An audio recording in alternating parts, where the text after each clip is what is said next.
Hello students. Class 6 के एक new subject के साथ फिर मैं दीपिका आप सबके सामने उपस्थित हुई हूँ, जिसका नाम है social and political life. Social है क्या, सोसाइटी कहते किसको है, और पॉलिटिक्स की ज़रूरत हमें क्यों है। आज हम लोग इसी पे यहाँ पे चर्चा करेंगे। इसके अंतर्गत हम लोग पढ़ेंगे क्लास 6 का पहला चैप्टर, जिसका नाम है अंडरस्टैंडिंग डाइवर्सिटी। आप ये जानो कि विविधता होती क्या है। ठीक है, वो लाइन तो आपको बहुत अच्छे से याद होगा, यूनिटी इन डाइवर्सिटी। ठीक है, अनेकता में एकता है। आज कुछ ऐसे ही विषयों पे हम लोग यहाँ पे बात करेंगे। सबसे पहले समझ लेते हैं कि ये सोशल है क्या। कहा गया है कि इंसान जो है वो सोशल एनिमल है, उसे ग्रुप्स में रहना अच्छा लगता है, अकेला रहना उसे पसंद नहीं है। और ये ग्रुप्स मिल करके ही एक सोसाइटी बनाते हैं, एक समाज क्रिएट करते हैं, और इसी समाज में हम सब एक दूसरे को सब कुछ शेयर और केयर करते हुए जिंदा रहते हैं, जीवित रहते हैं और जीने की कला को सीखते हैं। आप इमेजिन करो कि एक गार्डन है, वहाँ पे वैरायटी ऑफ फ्लावर्स हैं, सबके रंग अलग, सब देखने में अलग। ठीक है, और उसके अलावे आप देखोगे कि उन सब की खुशबू भी है जो बिल्कुल भी अलग अलग है, लेकिन सब एक ही जगह देखने में बहुत ज़्यादा सुंदर लगते हैं। तो वैसा ही कुछ है हम इंसानों के साथ भी। अकेला अगर है तो ऑब्वियस ही चीज़ है कि अकेले सब कुछ वो नहीं कर सकता है, तो उसे एक समाज की ज़रूरत है, जहाँ पे सब लोग एक दूसरे के साथ मिलजुल कर अच्छे से अपना जीवन यापन कर सकें। दूसरा यहाँ पे टर्म आता है पॉलिटिकल। पॉलिटिक्स का मतलब होता है वेज ऑफ फंक्शनिंग। ठीक है, किसी भी सोसाइटी को किस तरह से फंक्शन करना है, ये सिखाती है पॉलिटिक्स।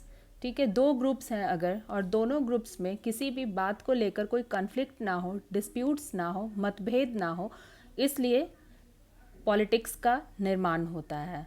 तो एक समाज को चलाने के लिए जितना ज़रूरत एक सोसाइटी का है, उतनी ही ज़रूरत है पॉलिटिक्स की। जैसे कि आप देखोगे कि अगर आप अपने देश में हो, भारतवर्ष में, तो यहाँ पे आप देखोगे कि आप किसी भी धर्म, समुदाय, संप्रदाय को, ऑब्वियस सी बात है कि आप यहाँ पे कोई भी पूजा कर सकते हो, किसी भी चीज़ को मान सकते हो। ठीक है, किसी भी धर्म के आप फॉलोअर हो सकते हो। लेकिन कुछ देशों में आप चले जाओ तो वहाँ पे वही बहुत सारी चीज़ें ऐसी है कि वहाँ पे बैन है। तो ये सारी चीज़ें जो फंक्शन करती है, ये पॉलिटिक्स के अंदर ही आती है, और इसी सब से एक निर्माण होता है समाज का, जिसमें कि राजनीति की बहुत ज़्यादा इम्पोर्टेंस है, ये बहुत ज़्यादा महत्वपूर्ण है। अब है कि टॉपिक पे हम लोग चलने से पहले कुछ बात करते हैं कि आखिर किस तरह से ये कहा जा सकता है कि भारत देश जो है वो इतना ज़्यादा डाइवर्स है, इतनी ज़्यादा यहाँ पे डाइवर्सिटी है, विविधता है। तो चलिए देखते हैं इसे, भारत के अलग अलग हिस्सों से समझने की कोशिश करते हैं। सबसे पहले ये जानते हैं कि भारत जो है, यहाँ पे ट्रेडिशंस जो है वो काफ़ी अलग अलग हैं। ठीक है, अब देखोगे आपकी लोकेलिटी के अकॉर्डिंग सबका खाना पीना, सबका रहन सहन, बोली चाली, इवन कि प्रे करने का तरीका। ठीक है, फिर है आपका कि कोई है जो बहुत ज़्यादा हाईली क्वालिफाइड है, कोई है नॉर्मल पढ़ा लिखा है, उसके अलावा है एल्डर्स को किस तरह से रेस्पेक्ट करते हैं। तो ये सब मिल करके ट्रेडिशंस का निर्माण करते हैं, और भारत के हर एक हिस्से में ये चीज़ें आपको बहुत अलग अलग तरीके से देखने को मिल जाती है। लेकिन इसके बावजूद भी आप एक ये चीज़ देखोगे कि अगर नॉर्थ में चाय बहुत फेमस है, तो साउथ इंडिया वालों को कॉफ़ी बहुत पसंद है। ठीक है, तो ये विभिन्नता देखने को मिलती है। अगर कोई ईद मना रहा है तो कोई दिवाली सेलिब्रेट कर रहा है, कहीं पे ओणम मनाई जा रही है तो कहीं पे बिहू है। तो ये चीज़ें अलग है, डांस फॉर्म्स भी है, वो भी बिल्कुल भी अलग है। उसके अलावा फूड पैटर्न आप देखो, कहीं पे आप देखोगे कि इडली सांभर चल रहा है, तो कहीं पे आप देखोगे कि सरसों की साग खाई जा रही है। तो ये भारत ही है जो इतनी सारी विभिन्नताओं में भरा हुआ है। उसके अलावा जो हमारा रिलीजियस बिलीफ है वो भी अलग अलग है। भारत में कुल मिलाकर 8 धर्मों को लोग मानते हैं, इसके प्रवर्तक हैं लोग। ठीक है, इसको फॉलो करते हैं। उसके अलावा आप देखोगे कि जो गॉड हैं हिंदूज़ में, तो उनमें भी लॉर्ड शिवा को कहा गया है कि वो सबसे ज़्यादा माने जाने वाले, पूजे जाने वाले देवता हैं। ठीक है। फिर है आप देखोगे कि अलग अलग जितने भी लोग हैं यहाँ पे, अगर बात की जाए कि कौन कौन से रिलीजियस बुक्स हैं, तो उनका भी आप देखोगे अलग है, रामायण महाभारत। फिर है सबके टीचिंग्स भी अलग अलग हैं, लेकिन सब मिलाकर यही कहा जाता है कि गॉड इज़ वन, भगवान जो है वो एक है। फिर है आपका कि यहाँ के फेस्टिवल्स जो हैं वो भी, बहुत सारे फेस्टिवल जो हैं वो रिलीजन बेस्ड हैं। बहुत ज़्यादा आप इस पे अगर फोकस करोगे तो आपको पता चलेगा कि धर्मों के हिसाब से यहाँ पे पूजा पाठ जो है वो की जाती है। उसके अलावा रीजनल फेस्टिवल्स भी मनाए जाते हैं। अगर आप बात करो केरला की तो वहाँ पे ओनम है। अगर आप बात करो पंजाब की तो वहाँ पे बैसाखी मनाई जाती है। इसके अलावा नेशनल फेस्टिवल्स हम लोग मनाते हैं। ठीक है, नेशनल फेस्टिवल्स जो है वो सबको एक जगह जोड़ती है। सबको यहीं से पता चलता है कि भले ही भारत कितने भी राज्यों में बटा हुआ हो, लेकिन सबके सब भारतीय हैं। विभिन्नता कितनी भी है लेकिन सोच सबकी एक है, सब अपने देश का मान सम्मान करते हैं। अगर आप देखोगे म्यूज़िक की बात अगर लाई जाए तो म्यूज़िक में भी हिंदुस्तानी म्यूज़िक जो है वो उसको लोग फॉलो करते हैं। कार्नेटिक म्यूज़िक जो है उसके रूट्स आपको साउदर्न पार्ट्स में मिल जाएंगे। उसके अलावा बहुत सारे लोकल म्यूज़िक हैं, लोकल फोक्स हैं, तो लोग जो है वो अलग अलग स्टेट में अलग अलग चीज़ों को फॉलो करते हैं। फिर आप देखोगे कि अगर भाषा की बात आती है तो पूरे भारतवर्ष में लगभग 1600 से ज़्यादा भाषाएं जो है वो बोली जाती है, और इसमें से 22 भाषाएं जो है वो ऑफिशियल लैंग्वेजेस की तरह यूज़ की जाती है। एवं आप यहाँ पे देख रहे होंगे कि डायलेक्ट्स की बात की है मैंने, तो डायलेक्ट्स का मतलब होता है बोली। ठीक है, यहाँ पे लगभग 720 तरह की बोलियाँ हैं। अब आप सोचोगे कि भाषा अलग है और बोली अलग है, तो हाँ, बोली बिल्कुल भी अलग है। जैसे आप देखोगे हिंदी जो हमारा ऑफिशियल लैंग्वेज है, वो अगर दिल्ली में आप हो तो वहाँ पे आप देखोगे कि वो बिल्कुल भी मैं जा रहा हूँ, मैं खा रहा हूँ, ये आपको मिल जाएगा। आप अगर यूपी में आ जाते हो तो ईस्ट में अलग बोला जा रहा है। आप बिहार आओगे तो यहाँ मैं से कुछ शुरू ही नहीं होता, यहाँ सब कुछ हम से शुरू होता है। ठीक है, तो हिंदी जो है वो भी अलग अलग प्रदेश के हिसाब से अलग अलग बोलियों में बटी हुई है, तो ये भी रीज़न वाइज है। आप अगर देखोगे आर्ट्स और पेंटिंग की अगर हम लोग बात करें तो साउथ, ईस्ट, वेस्ट, नॉर्थ सब में कलर्स भी चेंज हो जाते हैं। आप एक रोज़मर्रा की ज़िंदगी में इस्तेमाल की जाने वाली जो ये साड़ियाँ हैं, ठीक है, इस पे भी आप आओगे तो आप देखोगे कि कहीं पे आपका बालूचरी साड़ी जो है वो फेमस है, तो कहीं पे संबलपुरी। तो अपने अपने स्टेट के हिसाब से भी यहाँ पे वैरायटी है, हर कुछ में वैरायटी आपको दिखेगा। इंसानों में भी वैरायटी है।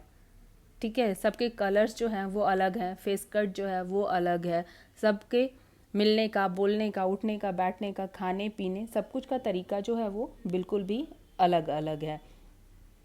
अब यहाँ पे आप देखोगे कि जो मंदिर हैं वो भी बिल्कुल भी ऐसे हैं कि आपको एक से दूसरा मंदिर कभी भी सेम नहीं लगेगा। सबके डिज़ाइंस अलग लगेंगे, सबके बनावट अलग अलग हैं। पुराने टाइम की जो मूर्तियाँ मिलती हैं वो आप देखोगे कि सब एक दूसरे से डिफरेंट दिखते हैं। तो हज़ारों हज़ार साल पहले जब सनातन धर्म शुरू हुआ था, ठीक है, तो उस समय में आप देखोगे जितने भी मंदिर हैं, ठीक है, तो उनमें लॉर्ड शिवा की पूजा ज़्यादा होती थी। भारत को माना गया है कि ये मंदिरों का देश है, लेकिन आपको सबसे बड़ी जो मूर्ति है विष्णु भगवान की वो आपको अंकोर वाट में मिलेगी, कंबोडिया में। ठीक है, तो ऑब्वियस सी चीज़ है कि इतनी सारी विभिन्नता है यहाँ पे दो लोगों की बोली तक एक जैसी नहीं है, वो उसमें भी असमानता है। लेकिन इसको असमानता नहीं कहेंगे, इसको कहेंगे कि ये हमारी विविधता है। और विविधता होने के बाद भी क्या है कि हम सबके सब क्या है, बिल्कुल भी एक है।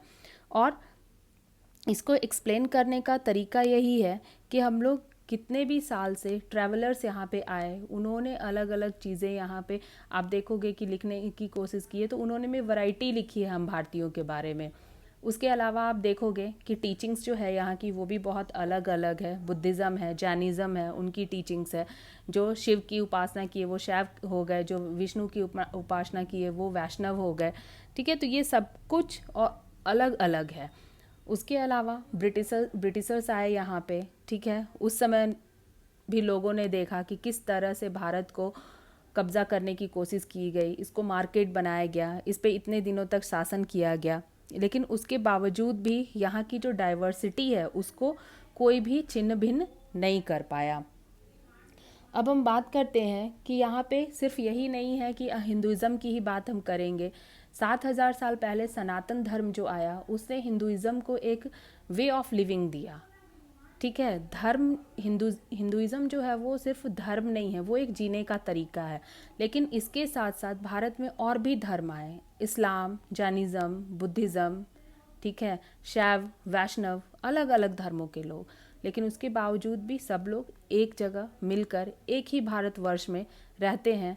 ठीक है, फिर है आपका कि अगर हम बात करें मुगल्स के टाइम की, तो वहाँ से हमने सूफीज़म समझा। ठीक है, सूफ़ी सेंट्स आए, उन्होंने अपनी टीचिंग्स जो है वो फैलाई। कबीर वाणी आपने सुना होगा, ये चीज़ें भी आई भारत में।